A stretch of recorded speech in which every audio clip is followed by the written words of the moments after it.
আচ্ছা, একটা সাধারণ মিম শেয়ার করে কি আপনার জেল হতে পারে? উত্তরটা শুনলে অবাক হবেন। আইনত মিম হলো এক ধরনের আর্টিস্টিক ওয়ার্ক। সিনেমার কোনো দৃশ্য নিয়ে অথবা কারো ছবি নিয়ে আপনি যদি হাসাহাসি করেন অথবা শেয়ার করেন, তাহলে ভারতের কপিরাইট অ্যাক্ট অনুযায়ী সেটা হয় ফেয়ার ডিল অথবা প্যারোডি।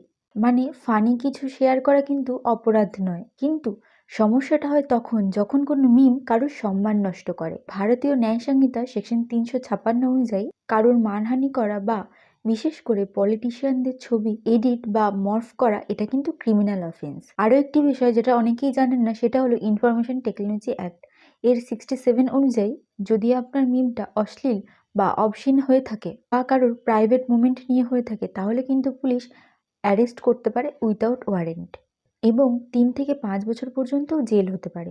মজা করা এবং কারোর ব্যক্তিগত জীবন নিয়ে নোংরামি করার মধ্যে কিন্তু একটা পার্থক্য থেকে যায়। তাই পাবলিক প্ল্যাটফর্মে অন্যের ছবি নিয়ে মজা করার আগে দুবার ভাববেন। এরকম আরও লিগ্যাল আপডেটস পেতে অবশ্যই আমাকে ফলো করবেন। মনে রাখবেন, নিজের অধিকার নিজে জানুন, আপনার জন্যই তৈরি এই কানুন।